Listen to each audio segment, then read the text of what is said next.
కాలసర్ప దోషం అనేది జ్యోతిష్య శాస్త్రంలో పేర్కొన్న అత్యంత ముఖ్యమైన గ్రహస్థితిగా చెప్పుకోవచ్చు. రాహువు కేతువులు అనే 2 గ్రహాల మధ్య 7 గ్రహాలున్నప్పుడు ఈ దోషం ఏర్పడుతుందని జ్యోతిష్యులు చెప్తున్నారు. ఈ దోషం జాతకంలో ఉంటే మనిషి జీవితాలపైన ఊహించని ప్రభావం పడుతుంది. ఈ సమయంలో సవాళ్లు ఏర్పడమే కాకుండా పెద్ద పెద్ద సమస్యలు కూడా రావచ్చని జ్యోతిష్యులు చెప్తున్నారు. ముఖ్యంగా ఈ దోషం ఎదుర్కొనే వారి సంఖ్య ఇప్పుడు విపరీతంగా పెరుగుతుంది. అయితే దీని నుంచి ఎలా ఉపశమనం పొందాలి? కాలసర్ప దోషం జాతకంలో ఏర్పడితే అనారోగ్య సమస్యలతో పాటు వృత్తి జీవితంలో ఆటంకాలు ఏర్పడి వైవాహిక జీవితంలో అనేక ఇబ్బందులు ఏర్పడే అవకాశాలున్నాయి. కొంతమందికి మానసికంగా సమస్యలు కూడా ఏర్పడతాయి.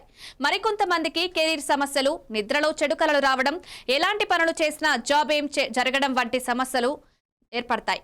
కాలసర్ప దోషం ఉన్నవారు చాలా వరకు దిగులు చెందుతూ ఉంటారు. ఇది అత్యంత ప్రమాదకరమైన దోషంగా భావించి కొంతమంది ఎలాంటి పనులు చేయకుండా నిరుత్సాహంగా ఉంటారు. నిజానికి కాలసర్ప దోషం ఉన్నవారు దీని నుంచి ఉపశమనం పొందడానికి అనేక నివారణ మార్గాలున్నాయి.